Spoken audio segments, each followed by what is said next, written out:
All right, what's up, everybody? Miss Lynch here, back for part 2 of chapter 19. Okay? Okay. The last thing I talked about was prohibition. Okay. Alrighty, if you are keeping up in the book and you have the 6th edition, I'm on page 585, Liberty in Wartime. All right? So, let us look at some acts that were happening. All right, so first we have the Espionage Act of 1917, which prohibited not only spying and interfering with the military draft, but it also applied to any, quote, false statements, which is vague and open-ended and will be problematic over time. But any false statements that might impede military success, okay? So that's 1917. The next year, 1918, we have the Sedition Act, which made it a crime to make spoken or written statements criticizing the government, or interfering. Jeez, okay. Made it a crime to make spoken or written statements criticizing the government or interfering with the war effort. Okay, so these are the Espionage and Sedition Acts. Okay, we'll just keep moving because they tie into some stuff here in a sec. Okay. Alrighty. Also during this time, we have what is known as eugenics. And that was the study of alleged mental characteristics based on one's race. And this gave, and last time we had said there's a lot of anti-immigrant sentiment going on, but eugenics gives that animosity this air of professional expertise. Because it gave it a pseudoscientific representation, okay? This comes about now and will kind of develop over our next generation, and then when we get into World War II, eugenics it's Hitler's whole deal, okay? So, 1920s, or really even going back, to the Gilded Age coming out of social Darwinism, but this is kind of the progression of that. Alrighty. Okay. We had talked about our breweries up north being owned by a lot of German-American families. And during World War I, there is, going back, not just World War I, but Americanization has always been very popular for anyone who was trying to show some sort of cultural diversity. So this applies here too. We saw that with, it could really apply to just about anybody, but we've already talked about it on multiple fronts throughout our first few chapters. But so this begins to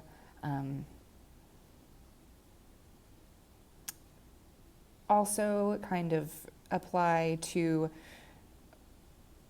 other Europeans now. Like I said, we're talking about the German population. So, Americanization, another wave of it occurring. But really it was just for the creation of a homogeneous national culture. All right. A minority of progressives. So the Progressive Party at this point, kind of starting to die down for the most part, but our progressives questioned Americanization efforts and insisted on the respect of different subcultures, so different immigrant groups. Okay, and like I said, a lot of this is going towards German Americans. The use of German expressions became a target, insinuating that individuals were pro-war. All right. So like sauerkraut becomes, oh my gosh, is it Liberty cabbage? I think it's called Liberty cabbage, yeah. This can also be seen, after 9/11, like freedom fries. It becomes a terminology. It means nothing, but it's just a way for the public to feel like they're doing something patriotic, okay?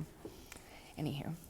Okay, going back to eugenics, this is the same time that the IQ test is developed as a way to gauge one's intelligent quotient.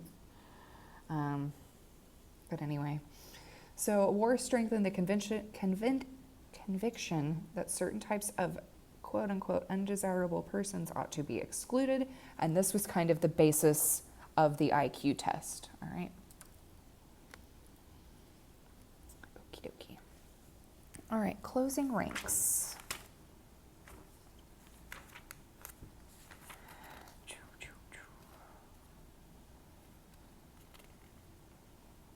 Oh, there's a new section. Okay. So, most African American leaders saw American participation in the war as an opportunity to make real the promise of freedom. This goes back to the suffrage slide a few slides back, saying, and whenever I said that, as Americans, we were going overseas and spreading this message of democracy, when the reality of the United States was heavily problematic in many different arenas. But so, kind of playing off of the suffrage conversation, but as a result of the U.S. going overseas, spreading this message of democracy, women are then able to use that to support the argument for voting rights, okay?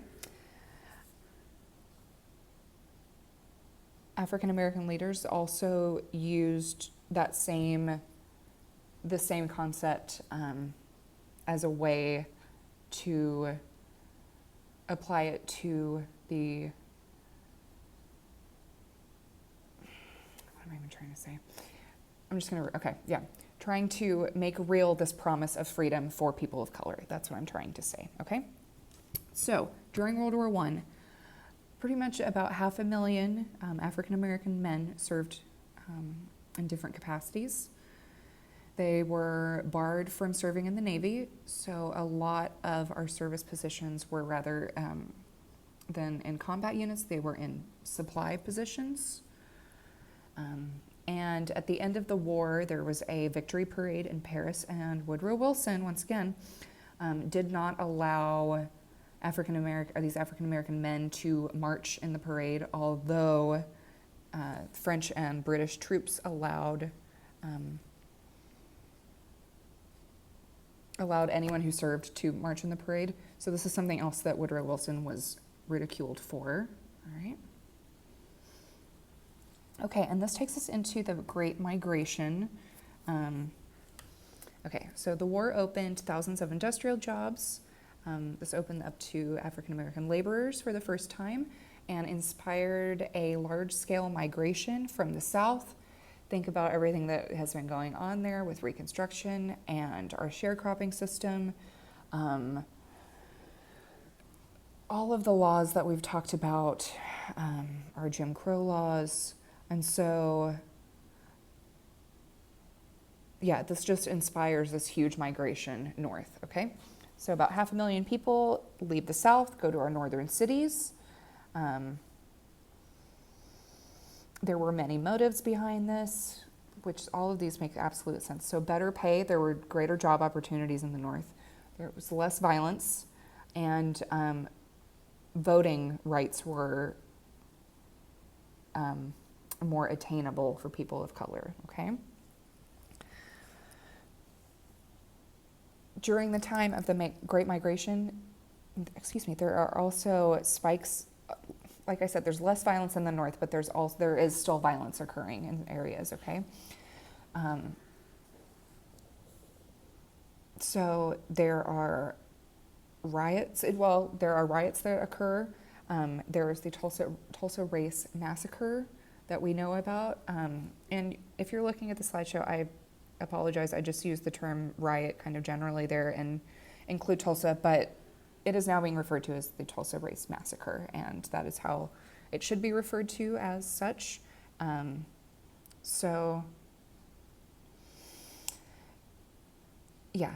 But there is still violence occurring. So this happens in Tulsa, this happens in Chicago, this happens in St. Louis.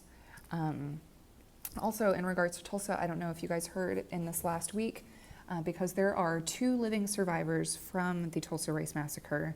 And one of them, she's now, I think she's 110, because I think she was 11 when it happened. But she's suing the city of Tulsa for reparations because the way they handled it, as in brushing it under the rug and never speaking of it for generations, the way Tulsa grew and progressed, and because of housing patterns, the area where this occurred, Greenwood, it was never able to fully recover, and so the city of Tulsa is being sued for the way they handled that at that time. So you guys I forgot where I even saw that article. The National Council of Public History was talking about it. But so that information's out there because it's kind of just now beginning, so you guys can look into that. Okay, but if you look at this next slide, this is a photograph called One Way Ticket. So this represents our Great Migration. And this was a family. This photograph was taken by Jacob Lawrence in 1922, and this is a family that was going to Chicago from, I think it was Mississippi, and I wish I would have made a note, but they're a family moving north as part of the Great Migration. Okay.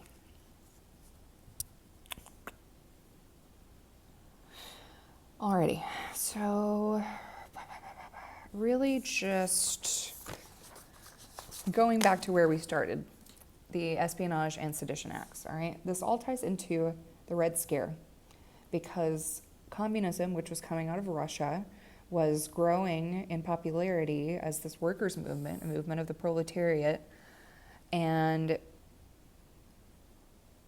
people here in the States were worried that that would happen as well, all right? So why is it called the Red Scare? Because communists were red, or were called Reds. So yeah, it's the communist scare. Alrighty. So we were looking at 1919. In the United States, we witnessed an unprecedented turmoil as 4 million Americans went on strike. This is because of the war. This is working conditions, all sorts of stuff. Okay, my battery's really about to die, so I'll have to speed it up. Okay. So our workers are going on strike. This is centered in Chicago, and this is what is known as the first Red Scare. We'll have the second Red Scare in the 50s, but the first Red Scare was a short-lived but intense period of political intolerance against communism, inspired by a post-war strike wave and the social tensions that were coming out of Russia, like I said, okay? So between November 1919 and January 1920, the Attorney General dispatched several federal agents to raid offices of these workers who are organizing, are labor organizers. And a lot of people were in fact immigrants, so that just kind of solidified that argument from those who were afraid that these ideologies were being brought in from Europe, abroad, I should say. Okay, but so these raids start happening, people are being deported. Emma Goldman's one of these people. Like I said, we had mentioned her before as part of the birth control movement. Righty. Okay, and then kind of brings us to the end of World War I. So the Versailles Treaty is signed, concludes the war, accomplished some of Wilson's goals, his 14 points. Okay, and this was a harsh document that pretty much will set us up for World War II to happen. Okay, and this was really based around Germany's reparations. All right, they were blamed for the war, and they were expected to pay back our allied powers. Okay, Germany was expected to pay between 33 and 56 billion dollars, which we will see that doesn't work, and just Germany will completely collapse, trying to repay that back, and that's how Hitler will then be able to come into power, is whenever Germany is completely in shambles. Okay, but so they're expected to pay these reparations back. The Versailles Treaty also created the League of Nations, so our union of allied powers, right? It also dismantled the Austro-Hungarian Empire, which is how all of our smaller countries in that region will come about. Okay, yeah, and then kind of this last slide, like I said, German resentment over the terms of peace, of the peace treaty, would lay the foundation for Hitler to rise to power.